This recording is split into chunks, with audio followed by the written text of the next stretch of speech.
지난 1편에서 우리는 그래미가 아시안 팝 부문이라는 상을 만들 때 작동한 심리, 즉 선긋기 본능과 도덕적 면허를 들여다봤습니다. 오늘은 카메라를 완전히 돌립니다.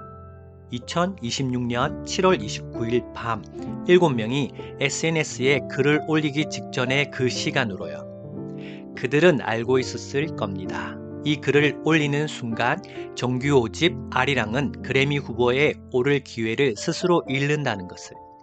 2021년부터 3년 연속 후보에 오르고도 받지 못한 그 트로피에 어쩌면 올해가 가장 가까웠을지도 모른다는 것을. 그런데도 올렸습니다.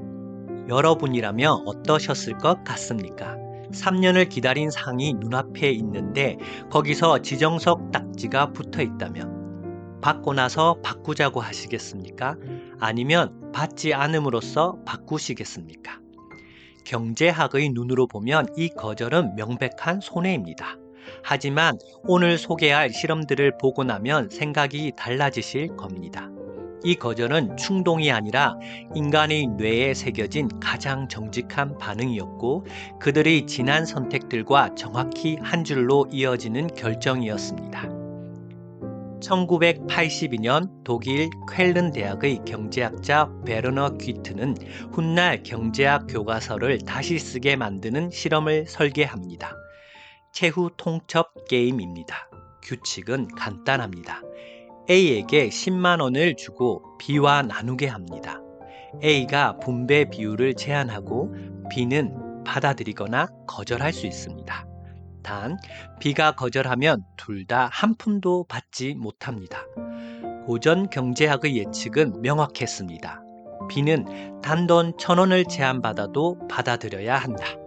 영원보다는 1,000원이 이득이니까요. 그런데 실제 인간은 전혀 다르게 행동했습니다. 전체 금액의 20에서 30% 이하를 제한받은 사람들은 자기 몫을 통째로 포기하면서까지 제한을 걷어차 버렸습니다. 내 돈이 날아가도 좋다. 이 모욕적인 분배는 받을 수 없다. 2003년에 프린스턴의 신경과학자 엘렌 샘피 연구팀이 이 게임을 fMRI 기계 안에서 진행합니다. 불공정한 제한을 받은 순간 사람들이 뇌에서 활성화된 부분은 계산을 담당하는 영역이 아니었습니다.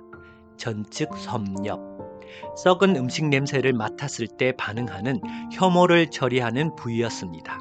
그리고 이 부위가 강하게 반응한 사람일수록 제한을 거절할 확률이 높았죠.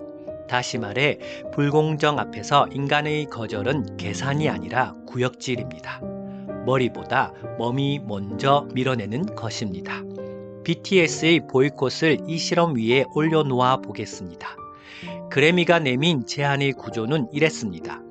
트로피를 받을 확률을 높여줄게. 대신 아시안 팝이라는 방안에서. 최후 통첩 게임이 언어로 번역하면 몫은 주되 모욕이 섞인 분배안입니다. 그리고 BTS는 실험 속의 B처럼 행동했습니다. 트로피의 가능성을 통째로 포기하면서 판 자체를 걷어찬 것입니다. 68년의 역사의 시상식을 상대로 벌인 역사상 가장 큰 판돈의 최후 통첩 게임이었습니다. 여기에 겹칠 이론이 하나 더 있습니다. 1966년 심리학자 잭 브램의 심리적 반발 이론입니다. 인간은 자신의 자유가 제한된다고 느끼는 순간 그 자유를 회복하려는 강력한 동기가 일어난다는 이론인데 재미있는 건 이 반발이 2살짜리 아기에게도 관찰된다는 겁니다. 장난감 2개를 놓고 하나만 투명한 벽 뒤에 두면 아기들은 유독 벽 뒤의 장난감으로 기어갑니다. 벽이 생기는 순간 그것이 더 갖고 싶어지는 거죠. 아시안 팝 부문은 정확히 그 투명한 벽이었습니다. 이미 전 세계 스타디움을 자유롭게 넘나들던 아티스트에게 이 벽 안에서만 놀아라고 말하는 순간 무슨 일이 일어나는지는 2살 아기의 실험에서 이미 답해주고 있습니다. 그렇다면 그들에게 트로피보다 무거웠던 건 무엇이었을까요? 동기 심리학의 거장 에드워드 대쉬와 리처드 라이언의 자기결정 이론이 답을 줍니다.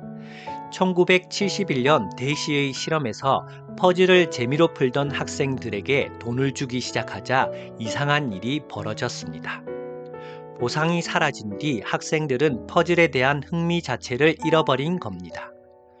외적 보상이 내적 동기를 갉아먹는 이 현상을 과잉 정당화 효과라고 부릅니다.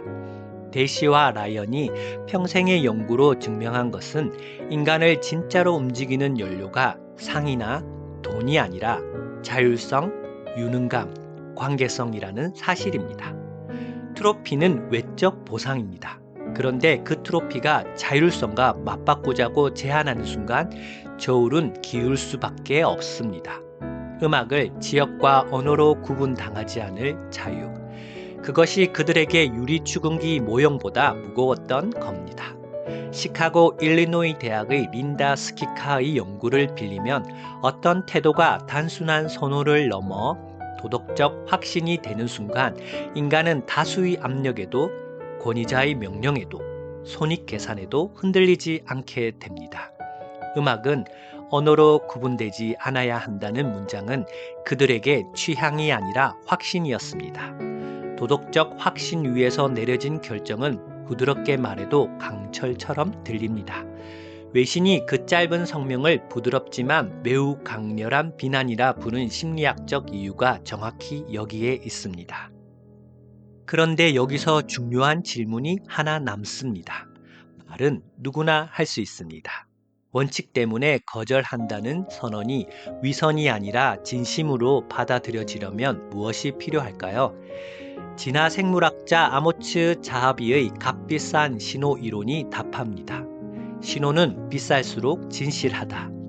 공작의 꼬리가 아름다운 이유는 그 꼬리가 생존에 불리하기 때문입니다.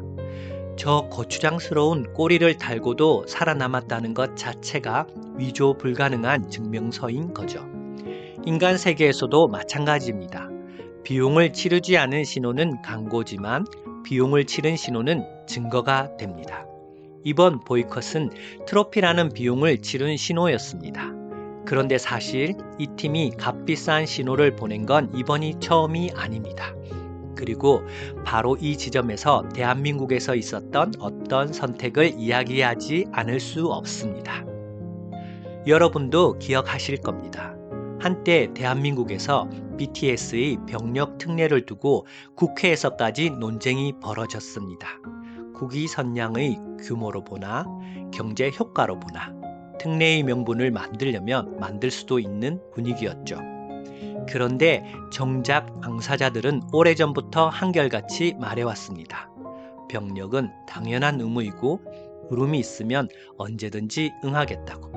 그리고 실제로 그렇게 했습니다. 2022년 말 맏형 진의 입대를 시작으로 7명 전원이 차례로 군복을 입었고 2025년 단 한 명의 예외도 논란도 없이 전원이 복무를 마치고 돌아왔습니다. 세계 무대의 정점에서 커리어의 가장 뜨거운 시간을 잠시 내려놓고서요. 이게 왜 중요한 맥락이냐면 대한민국에서 병력이라는 주제가 갖는 무게 때문입니다. 잊을만 하면 드러나는 일부 고위층의 유력 인사 자제들의 병력 비리 의혹, 서류 몇 장으로 의무를 피해가는 사람들의 이야기에 이 나라의 평범한 남자들은 수십 년간 상처를 받아왔습니다. 그런 나라에서 특례라는 합법적인 출구가 논의되는 세계적인 스타들이 스스로 군번줄을 목에 걸었습니다. 이건 대한민국의 수많은 남자들에게 단순한 미담이 아니었습니다. 우리와 같은 줄에 서준 사람들이라는 감동이었죠. 그래서 이런 말까지 나옵니다. 코리안 아미 덕분에 대한민국에서 군대를 다녀온 남자들 모두가 또 하나의 아미, 또 하나의 팬클럽이 되었다고요. 소녀 팬덤을 넘어 예비역들의 팬덤이 생긴 겁니다. 값비싼 신호 이론을 보면 이 두 사건은 정확히 같은 문법입니다. 병력 특례를 사양하고 복무를 완수한 것도 트로피를 사양하고 원칙을 지킨 것도 전부 비용을 치르고 보낸 신호입니다. 그래서 사람들은 이번 보이콧을 노이즈 마케팅이나 전략적 쇼로 읽지 않습니다. 이 팀에게는 말과 삶이 일치해온 기록, 즉 위조 불가능한 신용 등급이 이미 쌓여 있었기 때문입니다. 심리학에서는 신뢰는 선언으로 만들어지지 않습니다. 비용을 치른 선택의 누적으로 만들어집니다. 정리하겠습니다. 7월 29일 밤에 그 거절은 뇌의 섭렵이 울리고 반발 동기가 일어서고 자율성의 저울이 기울고 도덕적 확신이 최종 서명을 한 지극히 정교한 심리적 과정의 결과였습니다. 그리고 그 서명이 위조가 아님을 보증한 것은 운번줄부터 이어온 값비싼 선택들의 기록이었습니다. 시리즈를 간통하는 오늘의 문장, 여기서 처음으로 완성됩니다. 상은 주는 쪽이 만들지만 존엄은 거절하는 쪽이 만든다. 트로피는 언제나 심사위원의 손에 있지만 그 트로피에 어떤 의미를 부여할지는 언제나 받는 사람의 손에 있습니다. BTS가 증명한 것은 바로 그 두 번째 권력이었습니다. 오늘 하루 스스로에게 물어봐 주세요. 나는 지금 무언가를 얻기 위해 말과 삶의 일치를 조금씩 팔고 있지는 않은가? 반대로 내가 치른 비용 덕분에 누군가 나를 믿어주고 있는 것은 아닌가? 그런데 이 거절이 올라온 순간 지구 반대편의 어느 사무실에는 비상이 걸렸습니다.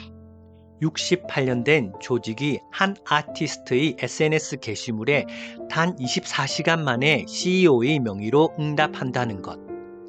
이 이례적인 속도는 그 자체로 하나의 심리학 데이터입니다. 다음 편에서는 하루 만에 마이크를 잡은 남자의 머릿속으로 들어갑니다. 그가 거짓말을 한 걸까요? 아니요, 심리학의 답은 훨씬 더 흥미롭습니다. 인간은 궁지에 몰리면 거짓말을 하는 게 아니라 자신의 기억과 신념을 편집하기 시작하거든요. 3편 해명하는 마음에서 뵙겠습니다.